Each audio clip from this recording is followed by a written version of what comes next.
دوستو پولیس نے جب اس نوجوان کے اہل خانہ سے رابطہ کیا تو معلوم ہوا کہ وہ کسی طبی مسئلے کے تحت زیر علاج ہے۔ اہل خانہ نے مزید بتایا کہ دوا نہ کھانے پر یہ شخص پریشان کن حرکات کا ارتکاب کرتا ہے۔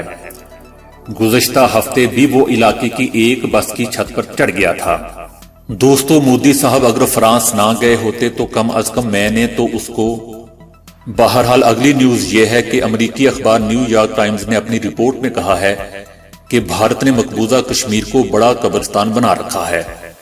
بھارتی فوجی بغیر وارنٹ کے مقبوضہ کشمیر کے ضلع سری نگر اور دیگر اضلاع میں گھروں پر چھاپے مارتے ہیں اور گھر میں موجود لڑکیوں اور خواتین سے بے حرمتی کرتے ہیں۔ اخبار کے مطابق بھارتی فوج گھر کے کفیل سمیت نوجوانوں کو بغیر وارنٹ اور سبب گرفتار کرتی ہے، جبکہ وارنٹ دکھانے یا دیگر سوال کرنے پر اس خاندان پر تشدد کیا جاتا ہے۔ اخبار کے مطابق حال ہی میں بھارتی فوج نے 2000 کشمیری گرفتار کر کے دیگر ہزاروں کشمیری قیدیوں کے ساتھ C-130 طیاروں کے ذریعے کشمیر سے باہر منتقل کیا ہے۔ فوجی اہلکار جسے چاہیں فائرنگ کر کے مار دیتے ہیں۔ بعض علاقوں میں فوجی اہلکاروں کو کشمیری نوجوانوں کی لاشیں روڈ پر گھسیٹتے اور کشمیریوں میں خوف و ہراس پھیلاتے دیکھا گیا ہے۔ گرفتار شدگان 2000 نوجوانوں میں اکثریت طلباء اور طالبات کی ہے۔ دوستو میجر جنرل آصف غفور کا پاکستان مخالف ویب سیریز بنانے پر شاہ رخ خان کو ایک کرارا جواب۔ DGISPR میجر جنرل آصف غفور نے پاکستان مخالف ویب سیریز بنانے والے بالی ووڈ اداکار شاہ رخ خان کو آڑے ہاتھوں لیا۔ پاکستان سے نفرت میں مبتلا بالی ووڈ میں اب تک پاکستان اور مسلم مخالف کئی فلمیں بنائی جا چکی ہیں، تاہم اب شاہ رخ خان بھی اپنا ڈوبتا کیریئر بچانے کے لیے پاکستان دشمنی پر مبنی فلم کے ساتھ میدان میں آ گئے ہیں۔ شاہ رخ خان نے ریڈ چلی انٹرٹینمنٹ پروڈکشن میں بننے والی مسلمانوں سے نفرت پر مبنی فلم بارڈر آف بلڈ کا ٹریلر جاری کیا ہے، جس میں مسلمانوں کو دہشت گرد دکھانے کی کوشش کی گئی ہے۔ فلم کو ایک سوچے سمجھے منصوبے کے تحت بنایا گیا ہے، کیونکہ اس کا اندازہ اس بات سے لگایا جا سکتا ہے کہ فلم میں مرکزی کردار ادا کرنے کے لیے مسلمان اداکار عمران ہاشمی کا انتخاب کیا گیا ہے۔ شاہ رخ خان کی ٹویٹ میں بہت سے سوشل میڈیا صارفین نے انہیں شدید تنقید کا نشانہ بنایا اور کنگ خان کے اس اقدام کو بچگانہ اور پاکستان دشمن قرار دیا ہے۔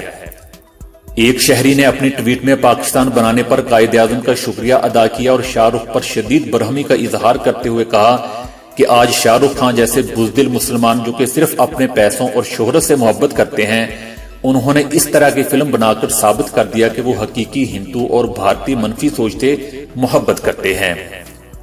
شاہ رخ خان کو پاکستان مخالف ویب سیریز بنانے پر جہاں پاکستانیوں کی جانب سے تنقید کا نشانہ بنایا جا رہا ہے، وہیں پاک فوج کے ترجمان میجر جنرل آصف غفور نے ٹویٹر اکاؤنٹ پر شاہ رخ خان کو پاکستان اور مسلمان مخالف سیریز پروڈیوس کرنے پر حقیقت سے روشناس کراتے اور آئینہ دکھاتے ہوئے کہا ہے کہ شاہ رخ خان آپ بالی ووڈ کے مرض میں مبتلا ہیں۔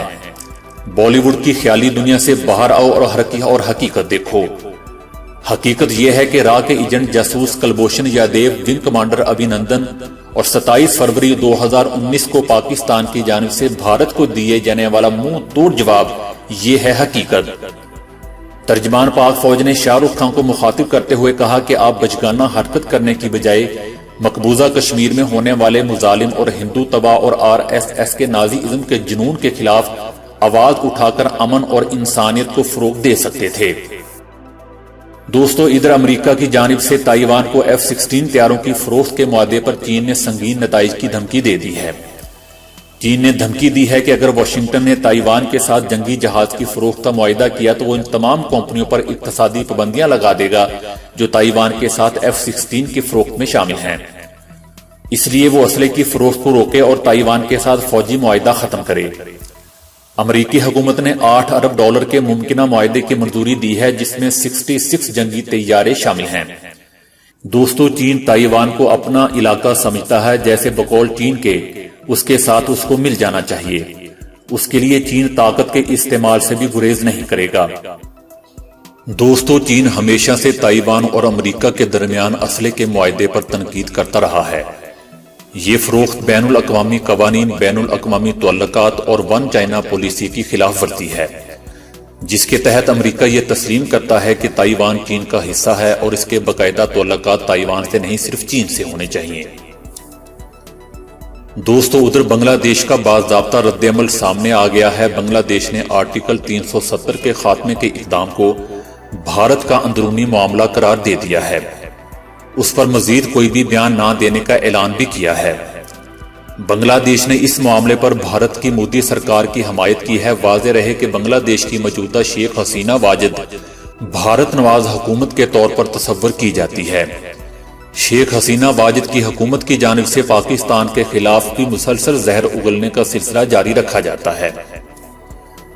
دوستو، مقبوضہ کشمیر میں ایک اور بھارتی فوجی نے معصوم شہریوں پر ڈھائے جانے والے مظالم سے تنگ آ کر اپنی ہی زندگی کا خاتمہ کر لیا ہے۔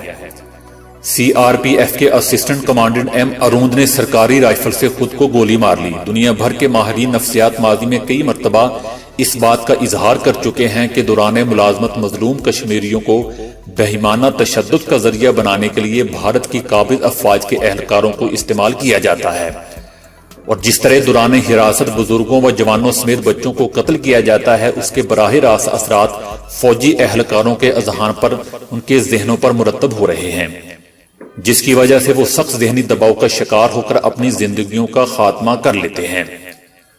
رواں سال 3 فوجیوں نے خودکشی کر لی تھی۔ 2 فوجیوں نے خودکشی ڈیوٹی کے دوران کی تھی، جبکہ ایک نے بیوی کو گولی مارنے کے بعد خودکشی کا راستہ اپنایا تھا۔ بھارت کے مقبوضہ وادی کشمیر میں تعینات رہنے والے 400 سے زائد فوجیوں نے گزشتہ 12 سال کے دوران خودکشیاں کی ہیں۔ دوستو، ایک ویڈیو سامنے آئی ہے جس میں کشمیری خواتین کو بھارتی حکومت کے خلاف سخت احتجاج کرتے ہوئے دکھایا گیا ہے۔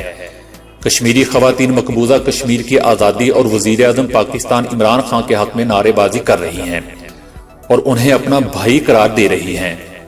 کشمیری خواتین مقبوضہ کشمیر کی سڑکوں پر بھارتی فوج کے سامنے تیرا بھائی میرا بھائی عمران بھائی عمران بھائی کے نعرے لگا رہی ہیں۔